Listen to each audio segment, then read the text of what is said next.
Friends, good morning. સ્વાગત છે એક મસ્ત મજાના વ્લોગમાં. કેમ છો? આઈ હોપ કે બધા મજામાં હશો.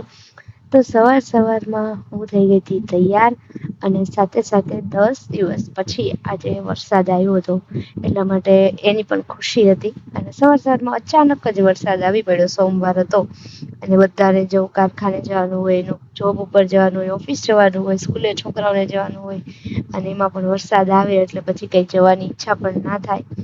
તો અહીંયા પણ વરસાદનું વાતાવરણ હોય તો બધા જ કપડાં હોય બહાર તો સુકવવા નખાતા નથી, એટલે બધા જ કપડાં અમે લોકોએ અંદર જ સુકવવા મૂક્યા હતા. સાથે સાથે ટ્યુશનની શરૂઆત થઈ ગઈ હતી. સોમવાર હોય તો છોકરાઓ 2-5 મિનિટ લેટ હોય જ. રવિવારની સરસ મજાની રજા ગઈ હોય એટલા માટે સવારે ઉઠવાની આળસ થાય કે જવું પડશે ને, બસ એ બધું. અને બસ આ જ રીતે ટ્યુશનની શરૂઆત થઈ હતી. અને મેં છે ને બ્લોગ આજે લીધો ને એ થોડોક વચ્ચે લીધો હતો. થોડુંક બંને ધોરણમાં થોડું કામ કરાવ્યા પછી મેં અહીંયા બ્લોગની શરૂઆત કરેલી છે. મમ્મી એના રીતે એના ટ્યુશનમાં કામ કરાવે છે એટલે રૂમમાં, અને પછી હું મારા રીતે. અને મમ્મીએ લઈ લીધી હતી કેરી. તો આ છે ને લંગડો કેરી છે, એકદમ ગોળ મોટો. ખબર નહીં આને કેમ લંગડો કહે છે. અને કેળા, આ બધું ફ્રૂટ ઘરે આવી ગયું. સાથે સાથે સવારમાં જ તો ઢોકળા બનાવવાનો પ્રોગ્રામ હતો. તો મસ્ત મજાના ઢોકળા પણ મૂકી દીધા હતા બનવા માટે. મમ્મીએ મૂકી દીધા ત્યાં સુધીમાં મેં કચરો ને એવું બધું સાફ સફાઈ કરી નાખ્યું, કચરો વાળ્યો ને એવું બધું. જોકે ઢોકળાનો પ્રોગ્રામ હતો એ રાતનો પ્રોગ્રામ હતો, પણ એકચ્યુઅલી થયું એવું કે નાસ્તામાં શું કરું કરતા છેલ્લે ઢોકળાનો પ્રોગ્રામ કરી દીધો. અને એમાં પણ વરસાદ ધીમો ધીમો ચાલતો હોય અને કંઈક ગરમ ગરમ ખાવા મળી જાય તો એની મજા કંઈક અલગ જ છે. તો એ રીતે ભાઈ ધવલ ને કેવલભાઈ બંને પણ નીચે આવી ગયા હતા, અને મમ્મી કીધું કે પેલા આપણે થોડોક નાસ્તો કરી લઈએ, ત્યાં સુધીમાં ઢોકળા બની જાય. તો ફ્રૂટ તો અમારે ઘરે ખૂટતું જ નથી, અને સાથે સાથે આપણે થોડીક ચીઝ કેક પડી હતી એ પણ ખાધી, અને ઢોકળા પણ બંને ભાઈઓ માટે બનાવી નાખ્યા. ઢોકળા કેટલા સરસ ફૂલ્યા હતા, કેટલા સરસ બન્યા હતા, હું તમને બતાવું. એકદમ સોફ્ટ બન્યા હતા, પોચા, અને સાથે સાથે બહુ જ મસ્ત મજાનો દળ થયો હતો, અને એટલા ટેસ્ટી પણ બન્યા. એની રેસીપી જોતી હોય ને તો સરસ કમેન્ટો કરો, તો આપણે નેક્સ્ટ ટાઈમ જ્યારે પણ બનાવશું ત્યારે તમને રેસીપી પણ આપી દઈશું. જો અત્યારે રસોઈ આપણે બનવાની થઈ ગઈ છે ચાલુ. તો ઓલમોસ્ટ બધી બની ગઈ છે, અને અત્યારે આમાં ખીચડી પણ બની ગઈ છે, રોટલી પણ થઈ ગઈ છે. રોટલી હવે 2 જ રોટલી આપણે બાકી છે. સાથે સાથે અત્યારે થોડાક ઢોકળા પણ કરવાના છે. નાસ્તામાં ઢોકળા હતા અત્યારે, અને અત્યારે પણ આપણે ઢોકળા જ બનાવવાના છે. અને અહીંયા છે ગલકાનું શાક.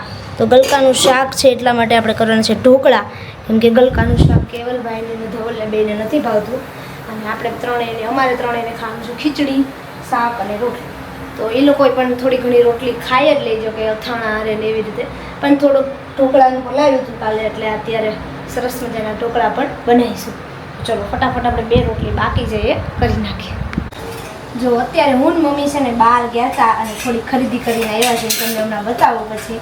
અને અત્યારે ફટાફટ આપણે રસોઈ બનાવવાની ચાલુ કરી દીધી છે. મેં બનાવ્યા અહીંયા ચીઝ પરોઠા, કંઈ મસાલા વગરના બનાવ્યા છે. અને અહીંયા મમ્મીએ વઘારી નાખ્યું છે શાક, રોટલીનું શાક બનાવવાનું છે મસ્ત મજાનું. અને ફટાફટ આપણે પરોઠાને એવું બનાવી નાખીએ, અને પછી બેસી જઈએ જમવા. ચાલો બધા ચીઝ પરોઠા ખાવા. તો અત્યારે જમીને થઈ ગઈ છું ફ્રી, અને મેં તમને કીધું હતું એ રીતે કે હું તમને હમણાં મારી ખરીદી બતાવું. તો અમે લોકો એકચ્યુઅલી ગયા હતા એક ચોલીના જે ઓલી કળી આવે ને ચણિયા બનાવવાની, ચણિયા ચોળીની, તો એ કળિયું જોવા માટે ગયા હતા. પણ ત્યાં ગયા ને તો એ ચણિયા ચોળીની કળિયું હતી, પણ સાદી હતી, અને મેરેજમાં પહેરાય એવી હતી. પણ મારે જોતી નવરાત્રિ માટેની જે કચ્છી વર્કની આવે એ પ્રમાણેની, ગામઠી વર્ક કચ્છી વર્ક જે નવરાત્રિ પહેરે તો એવી હતી નહીં. તો બીજું બધું ગમી ગયું, તો બીજું બધું લેતા આવ્યા. તો અત્યારે જુઓ, તો આવી રીતની કંઈક 2 પેર લઈ આવ્યા છીએ, કોટ સેટ લાવ્યા છીએ. નીચે પણ આવે અને આ ઉપર પણ 2 એમ સેમ હોય આખો. તો આ રીતે 2 લઈ આવ્યા છીએ. આ કાપડ એકલું ઠંડુ આવે એ છે, અને આ કોટન કાપડ છે.